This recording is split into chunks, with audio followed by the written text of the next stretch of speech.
அனைவருக்கும் வணக்கம். கடைசி பதிவுல பீஷ்மரை கொல்லக்கூடிய சக்தி மாலைய துருபத மகாராஜாவோட அரண்மனை வாயில மாட்டிட்டு அங்கிருந்து ஓடி போறாங்க அம்பை.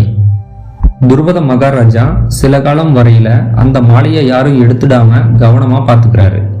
சில காலத்துக்கு பிறகு இதுக்கப்புறம் அந்த மாலையை யாரும் எடுக்க மாட்டாங்க அப்படிங்கிற தைரியத்துல அதை சரியா கவனிக்காம விட்டுட்டாரு. அப்போ ஒரு நாள் துருபத மகாராஜாவோட பொண்ணு சிகண்டினி அந்த மாலையை எடுத்து தன் கழுத்துல போட்டுக்கிறான். அவ ரொம்ப சின்ன பொண்ணு, விளையாட்டுத்தனமா அந்த மாலையை எடுத்து தன் கழுத்துல போட்டுக்கிட்டான். இத பார்த்த துருபத மகாராஜா ரொம்பவே அதிர்ச்சியும் கவலையும் அடைகிறாரு.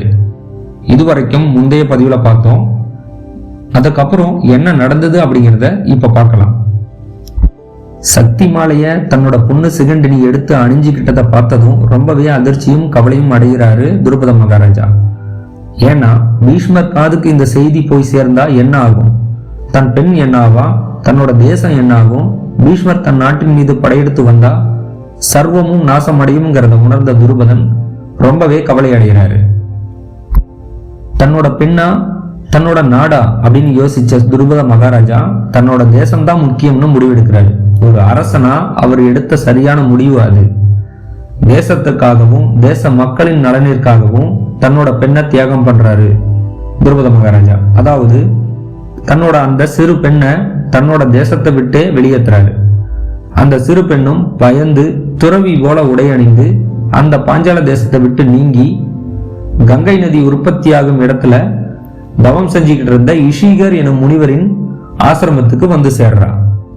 அந்த ஆசிரமத்திலேயே தங்கி அந்த இஷிக முனிவருக்கு பணிவிடை செய்து அங்கேயே வாழ்ந்துகிட்டு இருக்கான் சிகண்டினி.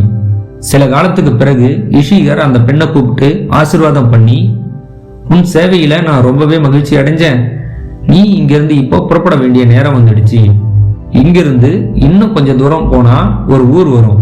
அந்த ஊர்ல விபஜனம்ங்கிற பேர்ல கந்தர்வர்களோட திருவிழா நடக்கும். அனைத்து கந்தர்வர்களும் அங்க வந்து அந்த திருவிழாவில் பங்கேற்பாங்க. நீ அங்க போய் தும்புருன்னு அழைக்கப்படுற கந்தர்வ ராஜனுக்கு பணிவிடை செய்து சேவை செய்துட்டு வா. அவனால உனக்கு நல்லது நடக்கும்னு சொல்லி அனுப்பி வைக்கிறாரு இஷிகர். அந்த சிறு பெண்ணான சிகண்டினியும் அந்த விபஜன விழாவில் வந்திருந்த அனைத்து கந்தர்வர்களுக்கும் பணிவிடை செய்து அவர்களை திருப்திப்படுத்துறான். எல்லா கந்தர்வர்களும் அவங்களோட கந்தர்வ லோகத்துக்கு திரும்பி போயிடுறாங்க. ஒரே ஒரு கந்தர்வன் மட்டும் அங்க இருக்கான். அவன் சிகண்டினி கிட்ட ஒரு உதவி கேட்கிறான். என்ன உதவினா, நான் பெண்ணா மாற விரும்புறேன். நீ உன்னோட பெண் தோற்றத்தை எனக்கு கொடுத்துட்டு என்னுடைய ஆண் தோற்றத்தை நீ எடுத்துக்கோ. இந்த உதவியை நீ எனக்கு அவசியம் செய்யணும்னு அன்போட கேட்கிறான்.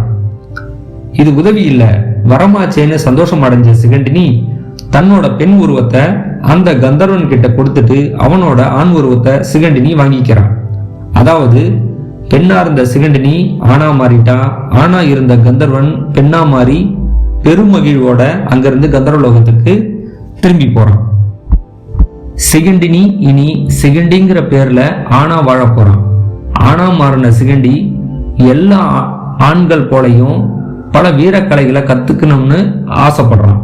அதனால அங்கிருந்து புத்புதகம் அப்படிங்கிற இடத்துக்கு போய் தனுர்வேதத்தையும் அஸ்திர பிரயோகத்தையும் சரிவர நல்ல முறையில கத்துக்கிறான்.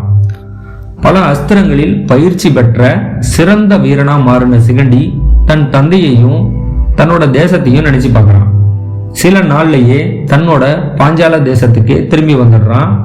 சிறந்த வில்லாளியான தன்னுடைய தந்தையான துருபத மகாராஜாவை சந்திச்சு நடந்த அத்தனையும் சொல்லி அவரோட காலில் விழுந்து வணங்குறான். மகளா இங்கிருந்து போய் மகனா திரும்பி வந்த சிகண்டிய ஆற தழுவிக்கிறாரு துருபத மகாராஜா. அப்போ சிகண்டி துருபத மகாராஜா கிட்ட சொல்றான், தந்தையே, இனி பீஷ்மரை பார்த்து நீங்க பயப்படவே வேண்டாம் அப்படின்னு சொல்றான். அதை கேட்கவே துருபத மகாராஜாவுக்கு பெருமிதமா இருக்கு. பீஷ்மரை கொல்ல போற ஆயுதம் தயாராயிடுச்சு.